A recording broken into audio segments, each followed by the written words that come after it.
అందరూ బాగున్నారా? Welcome back to my channel ఆరుశ్రీని. ఈరోజు మనం ఎమ్మె అండ్ టేస్టీ ఆలు బోండా ఎలా చేయాలో చూసేద్దాం ఫ్రెండ్స్. ఇలా ఒకసారి ట్రై చేసి చూడండి. చాలా అంటే చాలా టేస్టీగా ఉంటుంది. పిల్లలు స్కూల్ నుంచి వచ్చే వరకు ఇలా చేసి పెడితే చాలా ఇష్టంగా తింటారు. ఇప్పుడు మనం ప్రాసెస్లోకి వెళ్ళిపోదాం. ఇక్కడ 3 ఆలుగడ్డలు తీసుకొని చిన్న ముక్కలుగా కట్ చేసి ఒకసారి వాష్ చేసుకొని గ్యాస్ ఆన్ చేసి గ్యాస్ పైన పెట్టుకొని 2 విజిల్స్ వచ్చే వరకు ఉడికించుకోవాలి. ఆలుగడ్డలు అయితే మంచిగా ఉడికిపోయాయి. ఇక్కడ వీటిని పీల్ చేసుకొని ఇందులోకి 2 ఆనియన్స్, కరివేపాకు కట్ చేసి పక్కన పెట్టుకోవాలి. నెక్స్ట్ గ్యాస్ ఆన్ చేసి గ్యాస్ పైన ప్యాన్ పెట్టుకొని అందులోకి 1½ టేబుల్ స్పూన్ వరకు ఆయిల్ అయితే వేసుకోవాలి. ఆయిల్ వేసుకున్నాక వేడయ్యాక అందులోకి జీలకర్ర, ఆవాలు వేసి చిటపటలాడే వరకు వేయించుకోవాలి. నెక్స్ట్ ఇందులోకి మనం ముందుగా కట్ చేసి పెట్టుకున్న ఆనియన్ వేసుకోవాలి. ఆనియన్ అయితే సన్నగా తరుక్కోవాలి.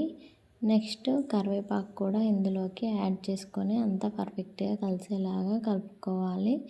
ఆనియన్స్ అయితే మంచిగా మగ్గే వరకు మగ్గించుకోవాలి. చూడండి, ఇక్కడ ఆనియన్స్ అయితే పర్ఫెక్ట్గా మగ్గాయి. ఇందులోకి పసుపు, 1 టేబుల్ స్పూన్ కారం, 1 టేబుల్ స్పూన్ ఉప్పు, ధనియాల పొడి, చాట్ మసాలా వేసుకొని అంతా పర్ఫెక్ట్గా కలిసేలాగా కలుపుకోవాలి.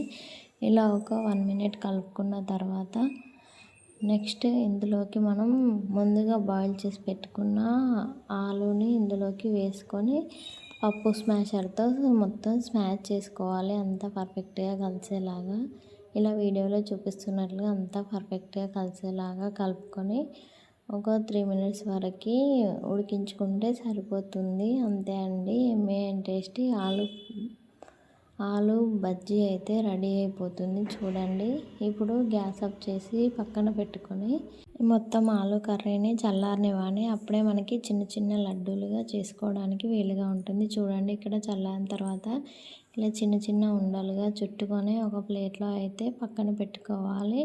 ఇలా ఒకదాని తర్వాత ఒకటి అన్నింటినీ ఇలా ఉండలుగా చుట్టుకొని పక్కన పెట్టుకోవాలి. నెక్స్ట్ ఒక బౌల్లోకి ఒక 2 గరిటెల వరకు అయితే శనగపిండిని అయితే తీసుకోవాలి. శనగపిండి ఒకసారి జల్లించుకోవాలి. నెక్స్ట్ అందులోకి 1/2 టేబుల్ స్పూన్ కారం, 1/4 టీ స్పూన్ పసుపు, ఉప్పు, ధనియా పొడి, అల్లం వెల్లుల్లి పేస్ట్ ఫ్రెష్గా దంచుకొని వేసుకోవాలి. అలా అయితే ఫ్లేవర్ అయితే చాలా అంటే చాలా బాగుంటుంది. ఇప్పుడు ఇవన్నిటిని పర్ఫెక్ట్గా కలిసేలాగా కలుపుకొని కొంచెం కొంచెంగా వాటర్ యాడ్ చేస్తూ మనం పిండిని అయితే మరీ లూజ్ కన్సిస్టెన్సీ కాకుండా మరీ థిక్గా కాకుండా మీడియం కన్సిస్టెన్సీలో కలుపుకోవాలి. ఇక్కడ వాటర్ వేసినప్పుడు క్లిప్ అయితే తీయలేదు. చూడండి, మనకి పిండి అయితే ఈ కన్సిస్టెన్సీలో ఉంటే సరిపోతుంది. ఇందులోకి కావాలంటే వంట సోడా కూడా యాడ్ చేసుకోవచ్చు, బట్ నేను ఇక్కడ యాడ్ చేయలేదు. అయినా మనకి ఆలు బోండా అనేటివి పర్ఫెక్ట్గా వస్తాయి. ఇలా కలుపుకున్న పిండిలోకి ఇప్పుడు మనం రెడీ చేసి పెట్టుకున్న ఉండలను ఒక్కొక్కటిగా ఇందులో వేసుకుంటూ ఆలు బజ్జీ అందులో మునిగే వరకు కిందికి మీదికి అనుకోవాలి. మొత్తం శనగపిండితో కవర్ చేయాలి కోటింగ్ అయితే. ఇలా కోటింగ్ చేసుకొని అన్నింటినీ అలా పక్కకి పెట్టుకోవాలి. నెక్స్ట్ గ్యాస్ ఆన్ చేసి గ్యాస్ పైన కడాయి పెట్టుకొని ఆయిల్ వేడవనివ్వాలి. ఆయిల్ వేడైందా లేదా అని చిన్న పిండి వేసి చూడండి. ఇలా పైకి వస్తే ఆయిల్ వేడైనట్టయితే ఇప్పుడు ఆలు బజ్జీ బోండాలని శనగపిండిలో ముంచుకుంటూ ఒకదాని తర్వాత ఒకటి కడాయిలోకి వేసుకోవడమే. అంతే అండి, మనం మంటని మీడియం ఫ్లేమ్లో ఉంచి కాల్చుకోవాలి. అప్పుడే మనకి లోపల వరకు పర్ఫెక్ట్గా కుక్ అవుతుంది. అంతే అండి, ఆలు బోండా అయితే రెడీ అయిపోయింది. చాలా అంటే చాలా టేస్టీగా ఉంటుంది. పిల్లలు కూడా చాలా ఇష్టంగా తింటారు. ఈవినింగ్ స్నాక్స్గా ఇవి చేసి పెట్టండి. అలాగే వర్షాకాలం కదా, వేడివేడిగా ఇలా బోండాలు వేసుకొని తింటే చాలా అంటే చాలా టేస్టీగా ఉంటుంది. కచప్ కూడా యాడ్ చేసుకుంటే ఇంకా టేస్టీగా ఉంటుంది.